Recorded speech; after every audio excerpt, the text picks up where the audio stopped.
Most people don't realize this, but Curse of Strahd is actually a sandbox. It's got factions, tons of potential quests, a whole world filled with monsters and weirdos, literally all of the pieces you need for that beautiful player-driven game we call D&D. So why do so many people consider it, and pretty much every published adventure module out there, total railroads? Here's the thing, the problem isn't the module. The problem lies in how you choose to run it. Published modules aren't railroads unless you, the DM, make them railroads. Today, we're talking about how any module, even traditional linear adventures, can be turned into full-blown sandboxes. Before we dig in, let's break down what that actually means. Okay, so what is a sandbox campaign anyways? Well, it kinda depends on who you ask. Shocking no one, there are some people out there that believe if you even have a tiny inkling of an idea, of a thought, about where story might emerge through this process of play, you're suddenly railroading your players into submission. Like, if you didn't randomly generate your world off screen and then roll to see what the villain wants, it doesn't count. That's dumb. A sandbox isn't about lack of structure, it's about flexibility. It's about putting your players in a world where they can explore their heart's desires, make meaningful decisions, and shape the world that they're playing in. So the common, more reasonable definition, a sandbox is a game with no predetermined path, no fixed outcome, and no required objectives. It's open world vibes, baby! Players do what they want, and the world reacts, and ta-da! That's your game. Now, some folks will tell you that the pure definition means your players shouldn't even have goals unless they come up with themselves through gameplay, yada yada. No pre-thought out anything. Personally, starting a game by saying, "So what do you guys want to do?" It's boring. It's a very painful place as a player to be in. So let's be real. This is still a game. And in games, people need something to latch on to. You don't need to abandon all structure. You just need to be open to where your players want to take it. And that brings us to player agency, which is really what most people want when they mention wanting a sandbox style game. Agency is simply the freedom to make meaningful decisions during play. That's it. People really love to overcomplicate this. And yes, you can have player agency in a more linear game, just like you can have no agency in a sandbox. Labels are way less important than how you run things at your table. And I made a whole video about how linear games aren't the same thing as railroads, and how it's one of the most misused terms in TTRPG land. It bugs me, but I'll link to it below so I don't spend too long on this here. But this is exactly why this whole linear versus sandbox type of debate is kind of honestly overblown. Like, does it matter? Sure. But not that much. Most adventures and most campaigns live somewhere on a spectrum, somewhere in the middle of all of these pure definitions. Because you've got sandboxes that end up with clear, complete story arcs, and you've got linear campaigns with wide open decision trees, and tons of side quests where players can do whatever they want. It's not a binary, it's a toolkit. Use the tools that fit your table. And so when we talk about Curse of Strahd being a sandbox, we're not throwing out the whole module. We're just changing how we look at it, what lens we're seeing it through. Just because these plot points could exist doesn't mean they need to. Just because Strahd would normally send a letter when X happens doesn't mean you have to do that either. BT dubs, this video is going to have a lot of Curse of Strahd spoilers, so be warned. But published adventures aren't scripts you're stuck following. They're toy boxes full of weird characters, creepy locations, and tangled messes of factions. You get to choose what goes where. You get to decide what matters. And your players? They'll tell you what they care about and what they want to pursue. So, turning published linear adventures into sandboxes? Let's talk about how to actually do that.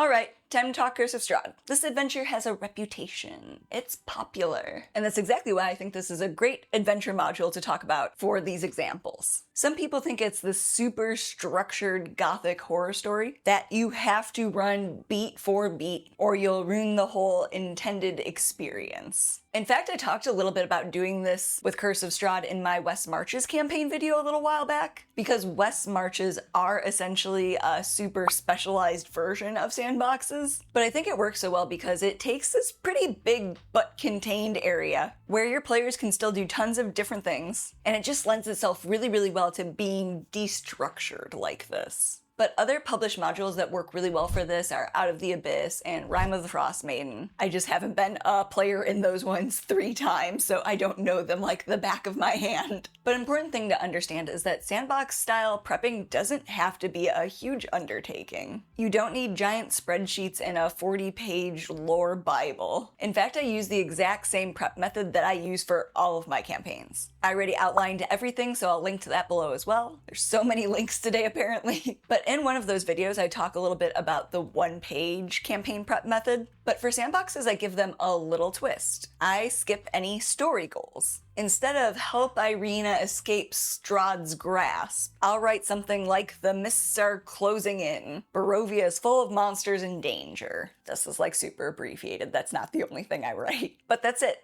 We give them a vibe and then set them free to play. The world exists, things are happening, and the players are just dropped into this setting like a rock in a pond. The ripples, that's where the game is.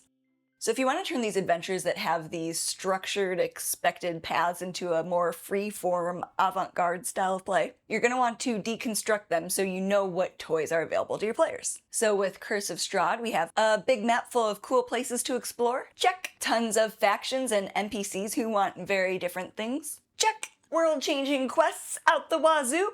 You bet. Even if you're taking the normal linear route, Curse of Strahd opens way up after the players get to Valkai. So if you're running a sandbox, you can just start there. You don't need to start with Irina, you don't need to make them go through Death House, and you don't need to end with a boss battle in Castle Ravenloft. You're not stuck in the narrative unless you or your players want to be.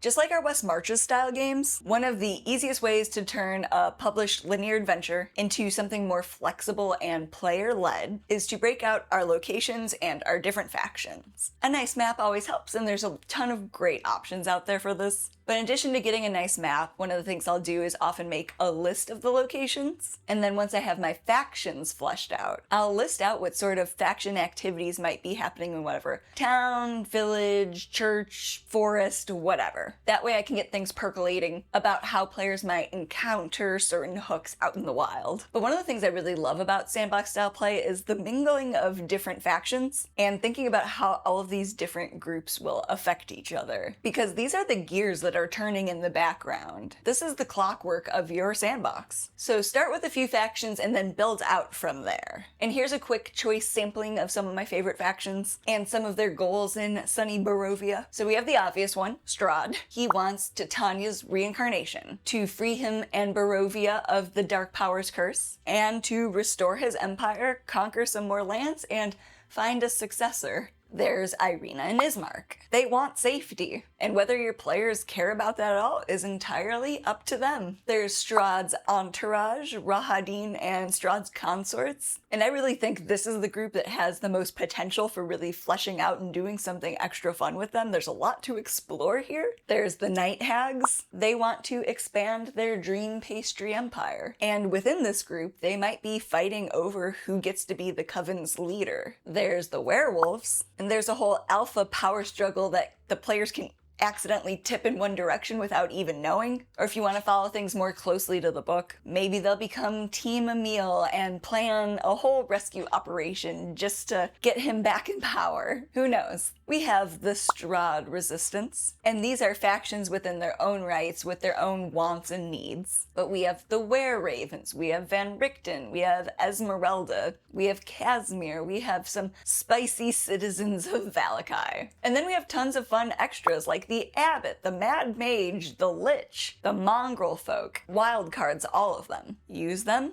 or don't. But they're amazing toys in the box that might fascinate your players more than Strahd ever could. Every one of these factions and the members within them want something. And the moment your players start poking one, then the rest of the factions can start naturally reacting to any changes that would happen in the world, and you guys get to see what comes about. A big part of these sandbox campaigns is creating this illusion of a big, breathing, living world. So after you break out these locations and factions, don't be afraid to mess around with them and make them your own.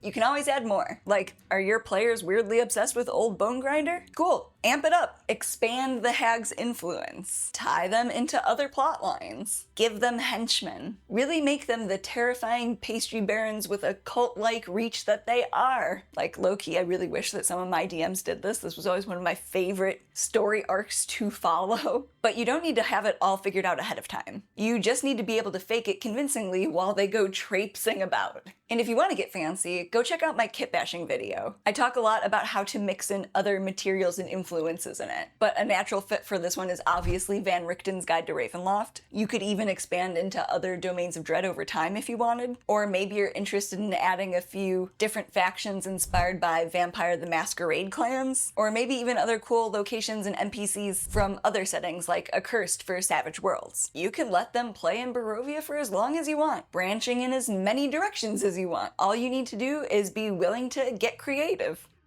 Now, for a sandbox to feel real, your players need to care about it. Like I said, I still do my one-page campaign prep, but as opposed to giving them a story goal to kind of coalesce around, I instead spent some time really making sure that they have some character goals. Really good, juicy, personal ones. And yeah, not every player is going to show up ready for a backstory that's a perfect plug into a gothic horror world. That's fine. That's your job. Help them get there, guide them, make sure they care about something. Because listen, if your players don't care, it doesn't matter how sandboxy your sandbox is. You could have all the flippin' toys in the world. If they don't connect with something in this world, they're just wandering around aimlessly hoping for anything cool to happen. I've played in sandboxes like that.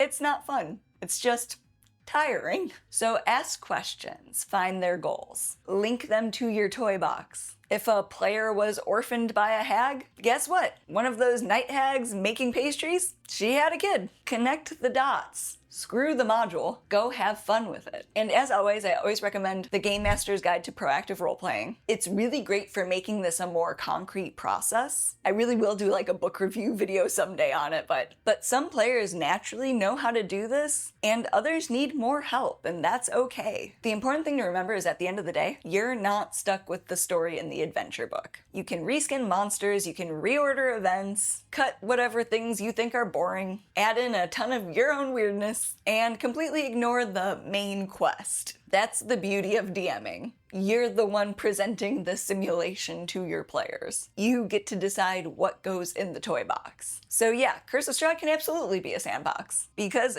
any published module can be a sandbox. The secret ingredient for fun isn't in the book. It's you and your friends. It's how you frame this world and how you respond to the players. It's how willing you are to take what's written and say, cool, but what if it went completely off the rails? And look, if you like running it straight, that's totally valid. There is no wrong way to play D&D as long as you and your friends are having fun. Having weirdos police the way other people they will never play with on the internet always makes me think of like 6-year-old kids policing how the other ones are playing house or something weird like that. It's truly wild. But if you've ever felt boxed in and like the module is dragging your group instead of following them, then it's definitely time to consider flipping the script. Break the story apart, pull out the factions, give your players choices, and react to their beautiful chaos. Stop running the script and start running the world around them. Because the story isn't the module you're playing, your table is. And the moment you stop taking these books and treating them like instruction manuals, and instead start using them like these toy boxes, I think that's when the best type of magic really happens. So if you haven't already, go check out the tons of links below, where I talk more in detail about these processes for campaign preparation and west marches and how everyone gets railroading wrong. All of the things I can't fit into one single video. And if you haven't already, make sure to check out these videos next.